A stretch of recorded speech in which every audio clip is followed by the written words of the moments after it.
The year was 1878, and the silence of the high plains was a living thing. For Hannah Weston, it was the only companion she had left.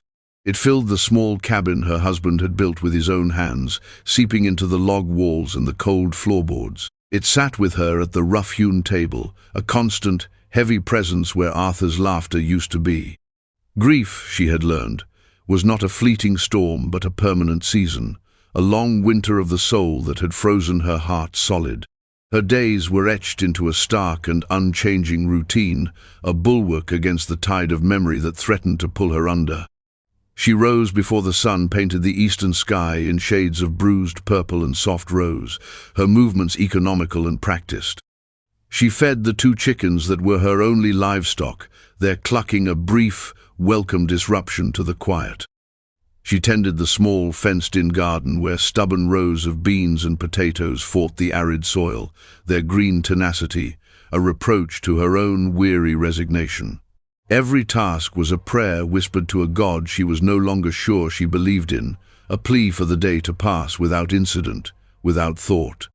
The cabin stood alone, a tiny, defiant speck in a vast, indifferent landscape. The prairie rolled out in every direction, a sea of grass that rippled and swayed with the ceaseless wind. The wind was another constant, a mournful voice that howled around the eaves at night, like a thing grieving with her.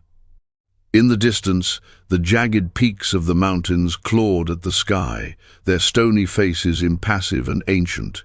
It was a beautiful land, a brutal land, and it had taken everything from her. Arthur had seen promise here. He had seen a future. Now, all Hannah saw was the raw earth of his grave, marked by a simple wooden cross she'd carved herself, standing on a low hill overlooking the creek. She had lived in this state of suspended animation for 2 years. The numbness had become her shield. She did not venture into the small, dusty town of redemption unless necessity demanded it. The pity in the eyes of the townsfolk was a thing she could not bear. It was a mirror, reflecting a brokenness she preferred to ignore. The whispers that followed her poor thing, all alone out there, wonder she hasn't lost her mind, were like stones thrown at her fragile peace. They saw a widow, a victim. They did not see the core of iron that kept her standing, the sheer, stubborn will to simply endure. Survival was the only thing she had left to offer his memory. One afternoon, the oppressive stillness of mid-August was shattered. The air, thick with heat and the smell of dust, was suddenly pierced by the crack of a rifle shot, sharp and ugly. Hannah, who had been on her knees pulling weeds from around her potato plants, froze. Her head snapped up, her heart a frantic bird against her ribs. Another shot echoed, closer this time. It was followed by the sound of men's voices, rough and cruel, shouting curses that the wind snatched and tore apart.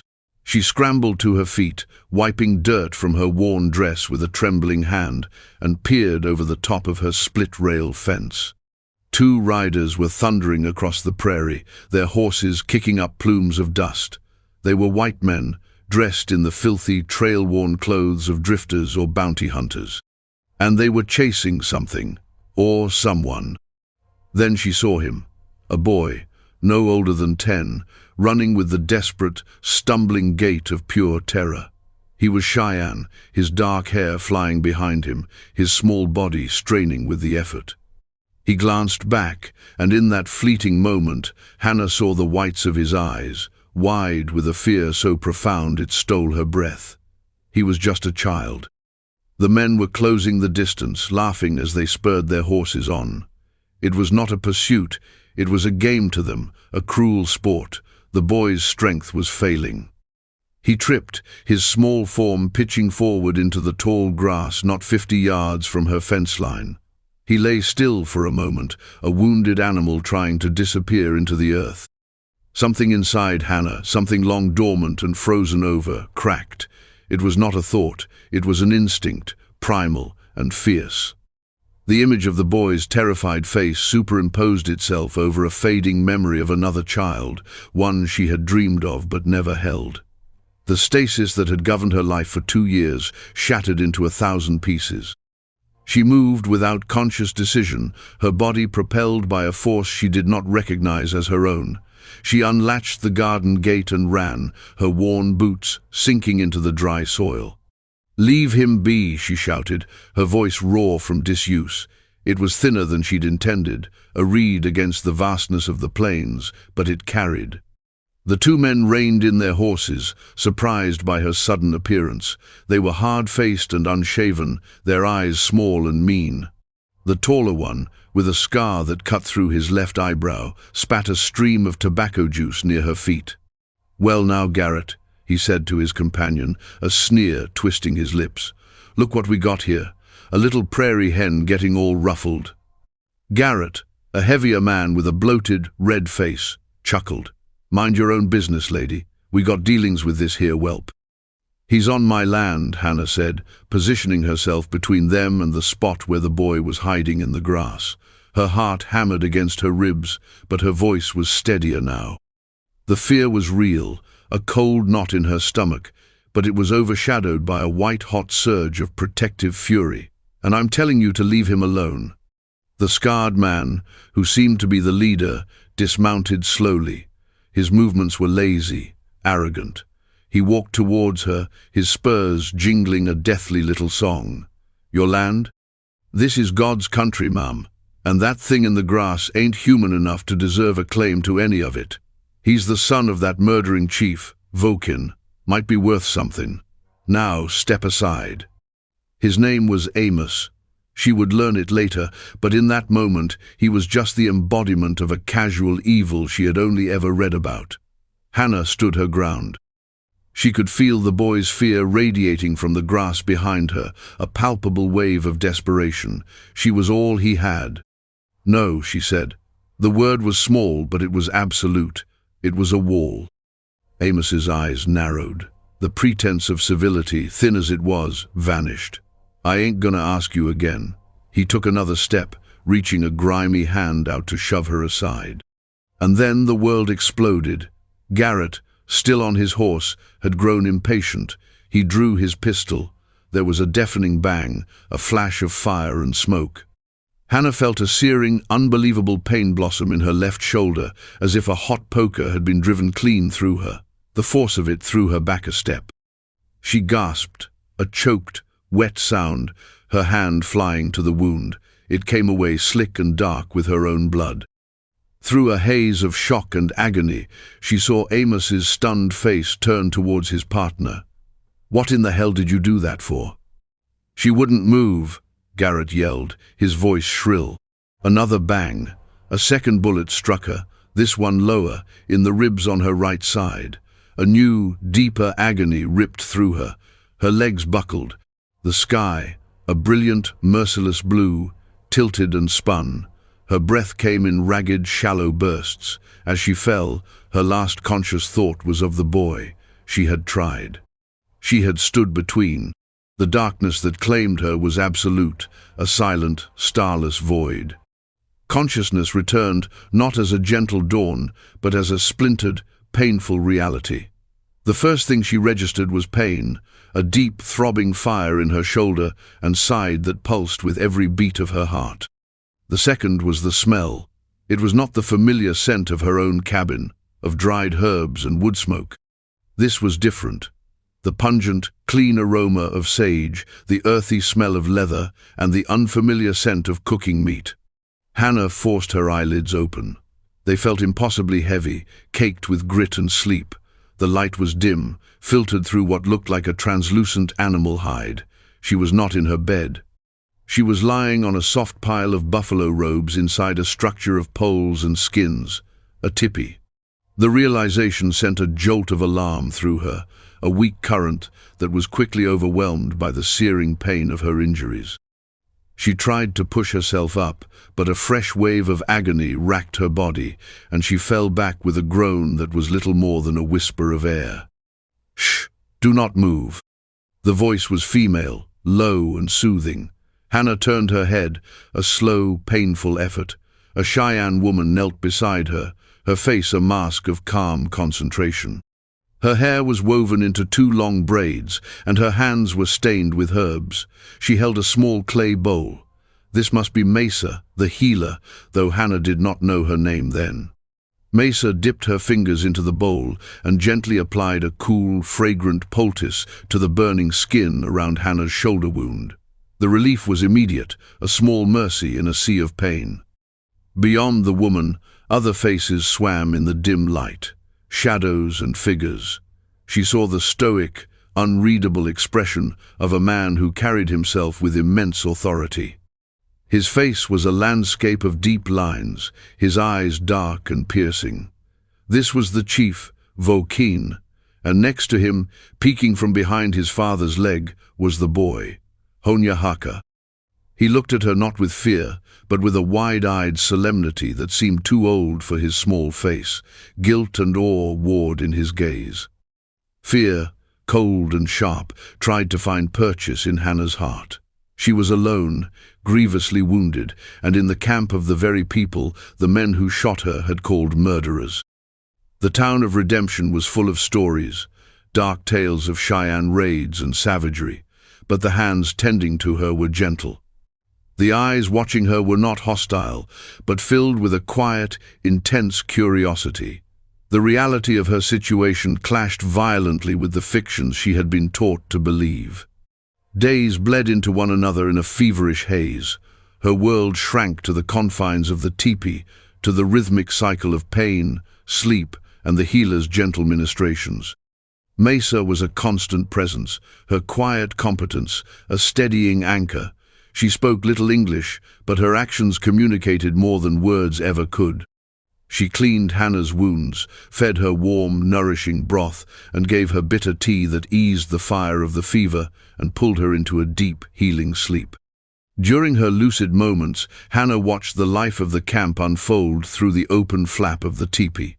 She saw children laughing and chasing dogs, women tanning hides or working with porcupine quills, their fingers moving with mesmerizing skill.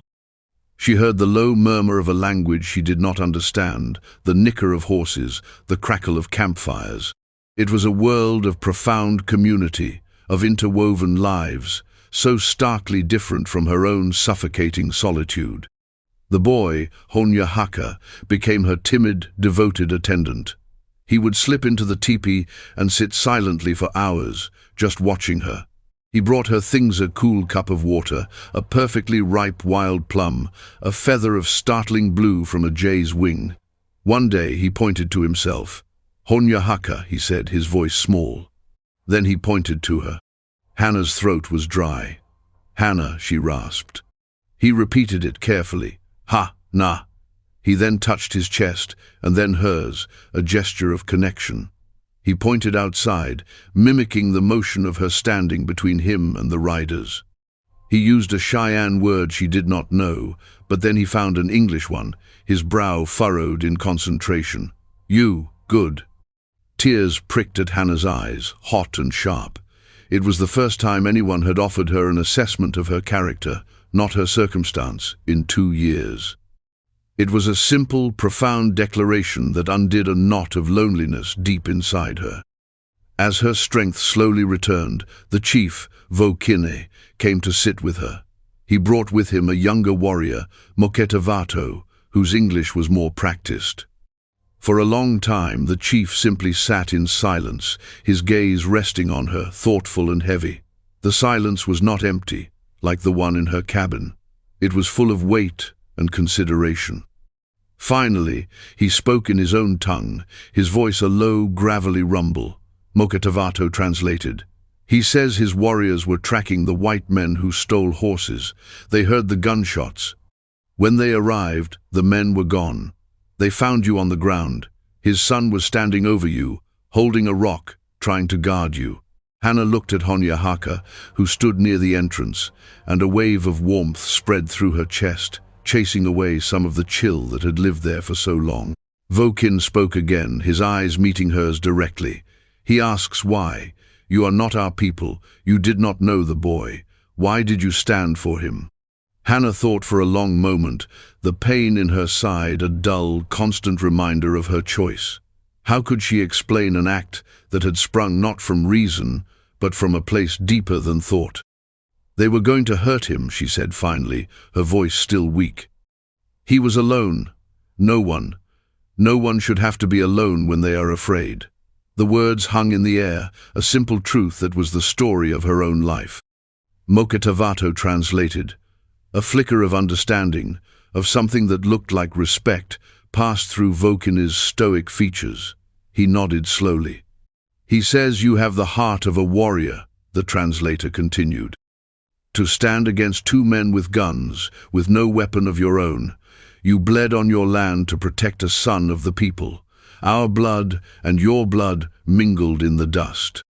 Vokin leaned forward, his presence filling the tipi. He spoke his next words directly to her, as if he willed her to understand them without translation. Moketavato's voice followed a moment later, soft and reverent. He says that because of this the council has spoken. You are no longer just the white woman who lives by the creek, you are Sotayo. What does it mean? Hannah whispered. It means shield woman, or she who stands between. It is a name of honor, and with this name comes a decree. You are now a sister to the warriors, under the protection of the Cheyenne Nation. Your home is our home to watch over. Your life is our life to guard. You are untouchable. Any who seek to harm you will answer to us all. Hannah stared at him, overwhelmed. Untouchable, a sister. She had sought only to save a child from cruelty, an act of defiance against the bleakness of her own world. She had expected to die for it. Instead, they had given her a name. They had given her a family. The lonely widow of the prairie, pitied and isolated, had been reborn as a protected sister to a nation of warriors. The irony was so profound it bordered on sacred. For the second time in that teepee she wept, but these were not tears of pain or grief. They were tears of a thaw, of a long and bitter winter finally, impossibly, beginning to break. When she was finally strong enough to walk, leaning heavily on a staff Mesa had given her, they brought her home. Vokin himself, along with Moketavato and 2 other warriors, escorted her. The journey across the prairie was slow, but Hannah saw the land with new eyes. The vast, empty spaces no longer seemed lonely, but filled with a watchful presence. The wind no longer sounded like a lament, but a whisper of names and stories. Her cabin stood just as she had left it, looking small and fragile under the immense sky. But as she stepped across the threshold, the silence that greeted her was different. It was no longer the oppressive, suffocating silence of loss. It was a silence of peace, of sanctuary. The ghosts were still there. Arthur's memory was carved into the very logs of the house, but they were no longer menacing. They had made room for a new spirit, one of resilience and unexpected connection. The warriors did not leave. They made a small, discreet camp on the ridge overlooking her property. They did not intrude, but their presence was a constant, comforting certainty. Sometimes, in the morning, she would find a gift on her doorstep, a brace of rabbits, a bundle of wild onions, or a pouch of the same bitter tea that had fought her fever. It was a silent conversation, a daily affirmation of the bond that had been forged in violence and sealed in kindness. Honyahaka became a regular visitor. He would appear at her fence line, sometimes with a warrior, sometimes alone, and help her with chores that her healing body still found difficult. He would haul water from the creek or help her weed the garden, his childish chatter a mix of Cheyenne and the few English words he was determined to learn from her. She taught him sun and river and potato. He taught her the Cheyenne words for friend and thank you. They built a bridge of language across the gulf of their 2 worlds, a fragile, sturdy thing made of shared smiles and simple nouns. The grief for Arthur did not vanish. It remained a part of her, an ache in her heart that she knew would never fully fade, but it no longer defined the whole of her existence. It was a room in the house of her soul, not the entire house. She had been a woman hollowed out by loss. Now, something new was growing in the empty spaces. Gratitude, purpose, a strange and wonderful sense of belonging. News of her recovery and her unique situation trickled back to Redemption. When she next went to town for flour and salt, the whispers that followed her were different. They were no longer tinged with pity, but with awe, suspicion, and a grudging respect.